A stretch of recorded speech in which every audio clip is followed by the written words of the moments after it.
গুনাহ করে তাহলে তার 5টা ক্ষতি হয়। কয়টা ক্ষতি হয়?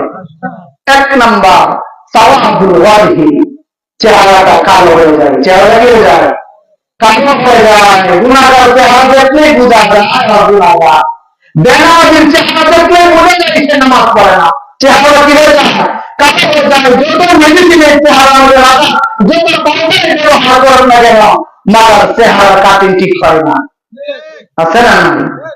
গুনাহ কাজ করলে চেহারা নষ্ট হয়ে যায়। ফেরাউনের মতন দেখা যায়। কার মতন? চাপা বেড়ে বেড়ে। চাপা কি হয় বলেন?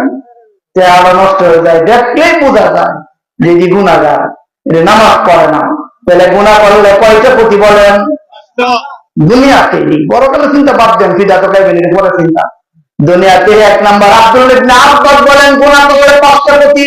1 নাম্বার সাওয়াদুল ওয়াজহি, চেহারাটা কালো হয়ে যায় আর চেহারা নষ্ট হয়ে যায়। গুনাহগার করলে চেহারা নষ্ট হয়ে যায়, চেহারা নূর নষ্ট হয়ে যায়।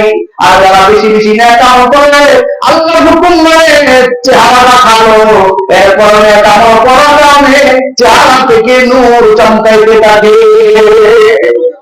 এই জন্য আলেম দ্বারা বুজুর্গ আলেম চেহারা দেখলে সুন্দর দেখা যায়, ঠিক কিনা বলেন? এই জন্য নেক আমল করলে চেহারাটা সুন্দর হয়। আল্লাহর নবী বিশ্বনবী বলেন মান কাফুর সালাতুহু হাকুনা ওয়াজহুহু, যার নামাজ বেশি তার চেহারা সুন্দর বেশি। বলেন সুবহানাল্লাহ। যার নামাজ বেশি তার চেহারা কি সুন্দর বেশি হয়, কারণ দৈনিক 5 বার ওযু করে, ওযু করার কারণে তার চেহারা থেকে গুনাহ মুছে শেষ হতে থাকে। আর আল্লাহ কুদরতি পায় সে সেজদা করে। মানুষ সবচেয়ে বেশি কাছে হয় সেজদার মাধ্যমে। কিসের মাধ্যমে?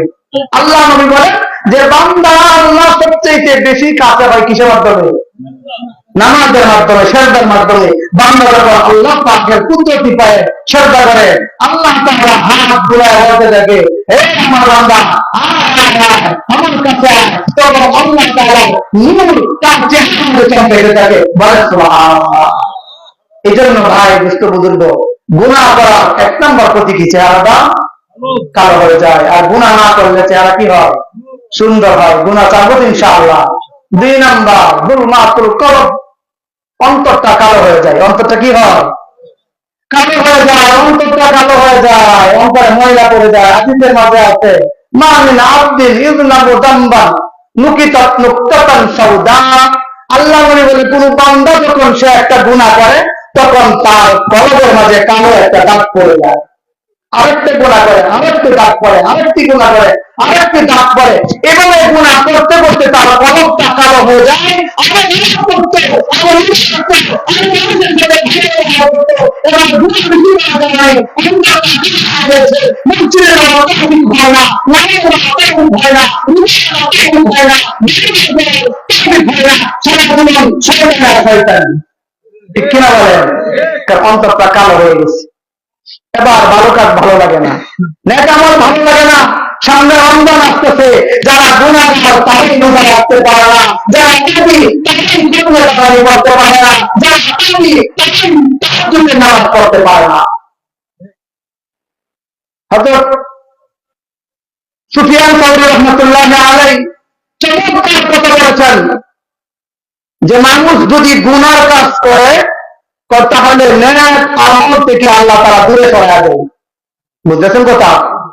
আমরা যারা নেক আমল করতে পারি না, নামাজ পড়লে ভালো লাগে না, রোজা রাখলে ভালো লাগে না, তাহাজ্জুদে অন্তরে আসলে মুশকিল দিতে পারি, অন্তরে বসে বসে আড্ডা দিতে পারি, 2-3 পর্যন্ত সালাত করতে পারি, মোবাইল নিয়ে গেম খেলতে পারি, কিন্তু দুনিয়াতে নামাজ পড়া ঠিক হয় না গুনার কারণে।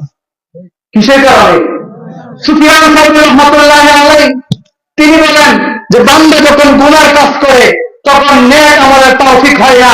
তিনি নিজে বলেন একটা গুনার কারণে, একটা সামান্য গুনার কারণে 40 দিন পর্যন্ত আল্লাহ তাআলা আমাকে তাহাজ্জুদের নামাজ থেকে বঞ্চিত করছেন। কয়টা গুনার কারণে? একটা গুনাহ। এবার গুনাহটা কি শুনেন, গুনাহটা কি শুনেন। সুফিয়ান সাউরি রাহমাতুল্লাহি আলাইহি বলেন একটা গুনার কারণে, আমি সুফিয়ান সাউরি সাধারণ ব্যক্তি নয়, উনি বলেন একটা গুনার কারণে আমার 40 দিন পর্যন্ত তাহাজ্জুদ থেকে আল্লাহ তাআলা বঞ্চিত করেছেন। সেটি হলো একজন ব্যক্তির ব্যাপারে আমি একটা খারাপ ধারণা করছিলাম। কি ধারণা?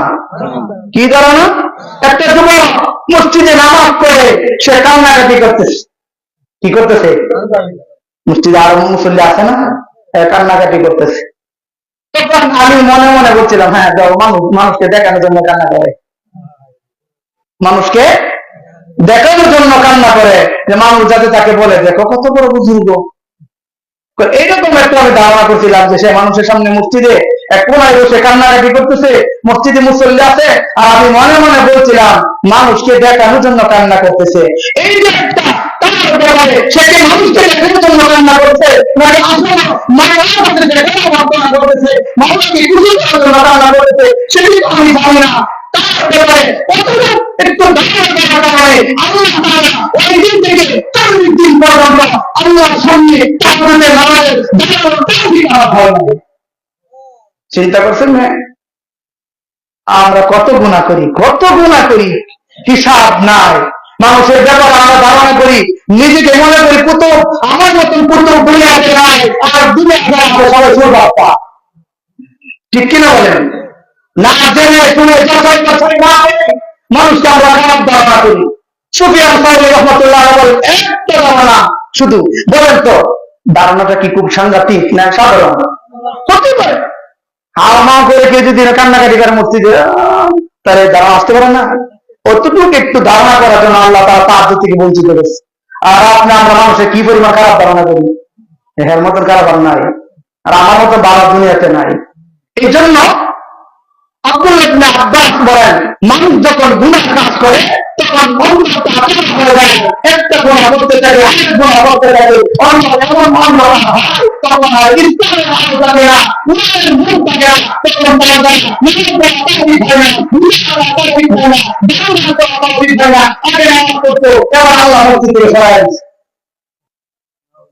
এই জন্য গুনাহ পরিহার করবো ইনশাআল্লাহ। হ্যাঁ, গুনাহ দ্বারা আল্লাহ তাআলা দিন থেকে সরায় দেয়। যুবক, তৎপরে যুবক রোজা রাখতে পারে না, শরীরে শক্তি আছে অনেক, 5 জন তার সাথে ঘুমাইতে পারতো না, এই লোকে রোজা রাখতে পারে না, শরীরে কোলায় না। বিশ্বকাপ খতমে তারাবি পড়া তৌফিক হয় না, শরীরটা দুর্বল হয়ে গেছে। 3 নাম্বার গুনাহ করলে 3 নাম্বার যে ক্ষতিটা, এটা হলো ওয়াহানুল বদন, শরীরটা দুর্বল হয়ে যায়। শরীর কি হয়? দুর্বল। বদনা পানি নিয়ে আসো, ছেলে বলছে পানি নিয়ে আসো, যুবক ছেলে পারতাম না, বলছে রে শরীরে কুলাই না। ঠিক কি বলেন? শরীরে কুলাই না, আরে এক বদনা পানি জন্য বলছে যুবক মানুষকে শরীরে কুলাই না। ওই যে গুনার কাজ যখন মানুষ বেশি বেশি করতে থাকে তখন শারীরিকভাবে দুর্বল হয়ে যায়।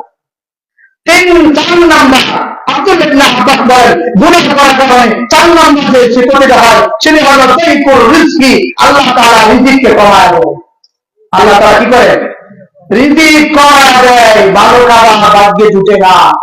যদি গরিব হয় গুনাহগার, তাও ভালো খাবার জুটে না, ও গাঁজা খায়, মদ খায়, নিজের রুচি নষ্ট হয়ে গেছে, ও কথা খাবার তার অন্য রুচি নাই, বিড়ি সিগারেট গাঁজা খাইতে খাইতে রুচি নষ্ট হয়ে গেছে, এখন ভালো খাবার খাইতে পারে না, অথবা বাবা গুনার কারণে ভালো খাবার মিলে না। আর যদি বড় লোক হয়, কোটি কোটি টাকার মালিক, সুদ খায়, ব্যাংকার, অনেক কিছু করছে, অভাব নাই, বন্ধে জমিন অভাব নাই, প্রত্যেক বছর বলা সুদের দেখে কিনে আছে না নাই, অভাব নাই টাকা পয়সা।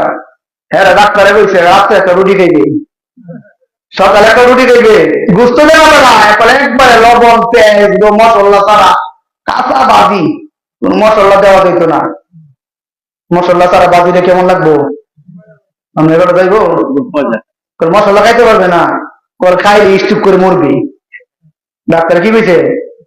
রাতের বেলা যদি একটা রুটি ছাড়া অন্য খাবার খাও, বুঝতে খাও, কাকি বুঝতে খাইতে পারবা না, গরু বুঝতে খাইতে পারবা না, এখানে অ্যালার্জি আছে, তোমার ক্ষতি হবে, ক্যান্সার হবে, হাঁসের বুঝতে খাইতে পারবা না, শরীরে সমস্যা হবে, গরম, তুমি তো মোটা হয়ে গেছো, এবার হাঁসের বুঝতে খাইলে, কাকি বুঝতে খাইলে, গরু বুঝতে খাইলে স্টিপ করে মারা হয়ে যায়। অর্থাৎ রাতের বেলা একটা পাতলা রুটি আর সাদা দিয়ে বাড়ি ছাড়া খাওয়ানো নিষেধ। মানে অত মানে ডাক্তারে বলছেন এবার মরবো, বুঝেন নাই? সকালে ঘুম থেকে উঠতে আর একটা রুটি খাইবা, দুপুরে খাবার নাই, বলেন তো কে বন্ধ করেছে? সম্পত্তির অধিকারী, কিন্তু ডাক্তার নিষেধ দিয়েছে গরু মুক্ত নিতে পারবো না, কাশি মুক্ত নিতে পারবো না, অমুক ফল নিতে পারবো না, তুমি ফল নিতে পারবো না, তোমার শরীরে যে ব্যালেন্স সেটাই খাবার গ্রহণ করতে পারবে না। রিজিক কে বন্ধ করে দিছে বলেন? টাকা আছে না, খাইতে পারে না, কিসের কারণে? এই যে গুনার কারণে আল্লাহ খাবার বন্ধ করে দিচ্ছে।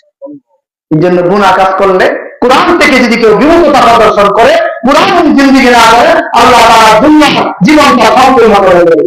আল্লাহ বলেন, ওমাল আওয়াদা আন যিকরি ফাইন্না লাহু মাঈশাতান দানকা ওয়া নাহশুরুহু ইয়াওমাল কিয়ামাতি আ'মা قال رب لم حشرتني أعمى وقد كنت بصيرا قال كذلك أتتك آياتنا فنسيتها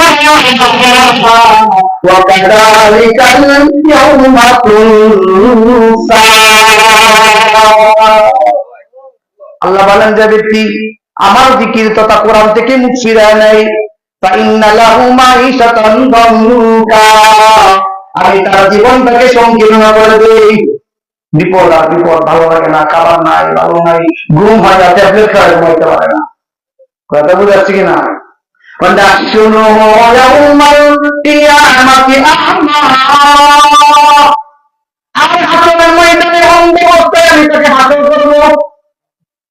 কিয়ামতের দিন অন্ধ, এখন যদি আপনি অন্ধ অন্তর কেমন লাগবে? তাহলে যেখানে হাজার কোটি মানুষ থাকবে, দুনিয়া সমস্ত মানুষ থাকবে, সেখানে যদি অন্ধ থাকেন কেমন লাগবে? তখন সেখানে অন্ধ করে তোলা হবে। সে বলবে, ক্বালা রব্বি লিমা হাশারতানি ফাকাদ কুনতু বাসীরা ক্বালা কাযালিকা আতাতকা আয়াতুনা ওয়া নাসিতাহা ওয়া কাযালিকাল ইয়াওমা তুনসা। আল্লাহ, তুমি আমাকে কেন অন্ধবস্থায় উত্তোলন করলা? অকদ কুনতু বাসীরা, আমি তো দুনিয়াতে চাক্ষুষ্মান ছিলাম, সবকিছু দেখতাম। আল্লাহ বলে, দুনিয়াতে আমাকে ভুলে গেছিলাম।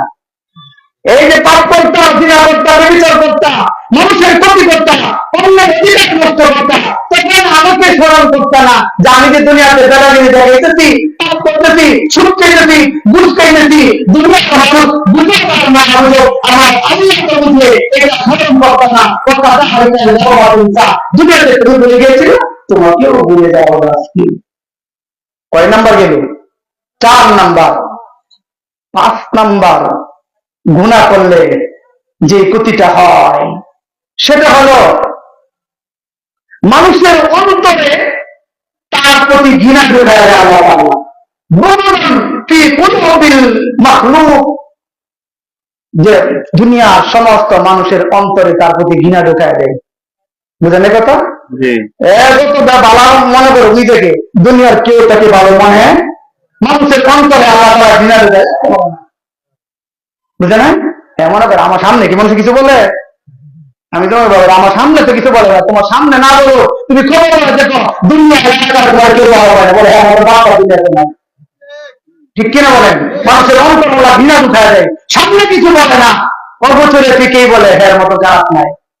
আব্দুল্লাহ ইবনে আব্বাস বলেন, গুনাহ যখন মানুষ বেশি করে, জুলুম নির্যাতন মানুষ যখন বেশি করে, তখন দুনিয়া সমস্ত মানুষের অন্তরে ঘৃণা ঢুকায় দেয়। কে? বিশ্বাস না করলে আপনারা দেখবেন, একসাথে 4 জন যুবক ছেলে চলাফেরা করে, সবটি মদ খায়, গাঞ্জা খায়। হ্যাঁ, সহপাত্রী জিজ্ঞেস করবেন, কিরে তোর সাথে যে চলে অমুক, হ্যাঁ কেমন? অথচ একসাথে চলে, হ্যাঁ কেমন? মানে আরে হ্যাঁ মদ খুব, হ্যাঁ নিশা করে, কি করে? অথচ একসাথে কিন্তু চলে। তাহলে হ্যাঁ যদি আমি একজন ডাকতে বলতাম, তোমার সাথে যে চলে অমুকে, হ্যাঁ কেমন? ভাই করেন, হ্যাঁ মানুষ হয়, সুযোগ পেলে গাঞ্জা হয়ে যায়, ঠিক কিনা? গেল হ্যাঁ গ্রুপ বা অন্য আরো নামাজি ভালো মানুষ জিজ্ঞেস করলেন, ওই যে অমুক লোকটা কেমন? আমাকে হ্যাঁ অনেক বালা, আমি বলতাম না হ্যাঁ ঠিকই বালা। বুঝলেন কথা? আমি বালা না, একটা বুজুর্গ। তাহলে দলের লোক এই অথচ একসাথে চলাফেরা করে, জিজ্ঞেস করলে কয় আরে হ্যাঁ মতো খারাপ লোক নাই। আর যারা হ্যাঁ সাথে চলে না ভালো মানুষ, এদেরকে জিজ্ঞেস করলে এরাও কি বলে? কথা বলে, অনেকে বলে অনেক খারাপ বলে, অনেকে বলে খারাপ বলে। এই যে একটা তার বন্ধু বান্ধব তাকে অ্যাকসেপ্ট করে না, একসাথে চলাফেরা করে, কিন্তু যদি জিজ্ঞাসা হয় লোকটা কেমন, মতো লোক হয় না, খারাপ। আবার যাদের সাথে চলে না ভালো মানুষ, তাদেরকে যদি জিজ্ঞেস করেন তারাও বলে কি ভালো না। এই যে একটা ঘৃণা প্রত্যেকের অন্তরে, খারাপ হয়, খারাপ হয়, ভালো না, সামনে বলে না, কিন্তু অন্তরে সবাই বলে খারাপ। এটা কার পক্ষ থেকে? আল্লাহর পক্ষ থেকে। তাহলে মানুষ যদি গুনাহ করে, আব্দুল ইবনে আব্বাস বলে কয়টা ক্ষতি? 5টা। মনে রাখবেন তো? তো সুর শোনা লেগে বুঝতেন, আমার তো সুর গুণ নাই। মনে রেখে আমল করবেন। 1 নম্বর ক্ষতি বলেন, মুখস্থ করে দেন। 1 নম্বর ক্ষতি, চেহারা কালো হয়ে যায়। চেহারা কালো, চেহারা পেস্কাটিং নষ্ট হয়ে যায়, মানুষ দেখলে বুঝে না। ভালো মানুষ গান দেখে বুঝতো না, কিন্তু একজন ভালো মানুষ দেখে বুঝালে বুঝে যাবে খারাপ লোক। জানেন কথা? আলহামদুলিল্লাহ আমাদের এরকম অভিজ্ঞতা আছে, কারণ নামাজ পড়া চেহারা দিকে বলতে হবে ইনশাআল্লাহ। চেহারা দিকে দাঁড় করার জন্য নামাজ পড়া না, নামাজ পড়া। 2 নাম্বার বলেন, লিখে রাখবেন, আমল করবেন। এটি সামনে মনে রাখবেন, প্রতিদিন লিখে রাখবেন। গুনাহ করলে 5টা ক্ষতি হয়। সকালে একবার পড়বেন, বিকালে একবার পড়বেন, ইনশাআল্লাহ গুনাহ হবে না। 2 নাম্বার, অন্তরটা যে খাওয়ার কারণে তখন নামাজ রোজা ভালো লাগে না। 3 নাম্বার, শরীরটা কি হয়? দুর্বল হয়ে যায়। রোজা রাখতে আল্লাহ, বৈশাখ মাসে রোজা, হাই হাই 16 ঘন্টা সম্ভব? 3টের সময় খানা খায়, আবার বিকাল 6টা, পারে না। ভাত না খাইলে অন্তত বিড়ি না খায়, তো অসম্ভবই না। বিড়ি তো একটা টান দিতেই। এই যে শরীরে কুলায় না গুনার কারণে, শরীরটা দুর্বল, তাহাজ্জুদ করতে ভালো লাগে না। খতমে তারাবি ওরা মসজিদে তৈরি করে রেখেছে। খতমে তারাবি ভাই চালাবেন, কেউ দেয় এত করতো না, ভাবতাম না। আর 10টা মসজিদে পরামর্শ করবি সুরা তারাবি, সুরা তারাবি, বুঝলেন না? আমার মসজিদে আমার কয়েকজন মুসল্লি যুবক আমার করোনার সময় আমার মসজিদে খতমে তারাবি গেছে। যেমন সরকারি ভাবে নিষেধ, মসজিদ বেশি লোক নেওয়ার জন্য। পুলিশ সবসময় মসজিদের সামনে দাঁড়ানো, শহরের মসজিদ তো পুলিশ সবসময় দাঁড়ানো, দরজার উপরে দোকান নিষেধ। তো এই সময় কে সুরা তারাবি করবো? মসজিদ গেট লাগানো, ও মসজিদে 3 তলা 4 তলা কাজ চলতেছে, ওইদিকে আর এক বিল্ডিং দিয়ে ঢুকা যায়। তো মুসল্লি হুজুর আপনি মসজিদ তালা দিয়ে রাখেন, আমরা ওই বিল্ডিং দিয়ে উপরে উঠে নামাজ পড়বো। তবে হুজুর খতমে তারাবির আপনি যদি ওয়াজে না পড়েন, তাহলে কমিটিরও সিদ্ধান্ত দিয়ে দিব সুরা তারাবি, খতমে তারাবি যায় না। এত লম্বা সময় ধরে আমরা যুবকরা অন্যান্য মসজিদে গিয়ে সুরা তারাবি যদি পড়েন, তাহলে আমরা সবাই আত্মা আমরা টিয়া বেশি বুঝতে কি টাকা কেন না, আমরা তো অন্য মসজিদে গিয়ে এই মসজিদে নষ্ট হয়ে সুরা তারাবি। এই যে কুলাই না, খতমে তারাবি কথা শুনলে মাথা নষ্ট, শরীর দুর্বল, তাহাজ্জুদ করতে পারে না। 4 নাম্বার বলেন, 4 নাম্বার কি? 4 নাম্বার, জীবনটা সংকীর্ণ, রিজিকে সংকীর্ণ, রিজিকটা আল্লাহ তাআলা সংকীর্ণ করে দেয়। অভাবের কারণে হয়ে খাইতে পারে না, আর না হয় বড় লোক হইলে ডাক্তার নিষেধ দিছি। ডাক্তার কি দিছে? যাও তাই বলে, যাও রুটি খাইবা একটা। 5 নাম্বার বলেন, 5 নাম্বার কি? 5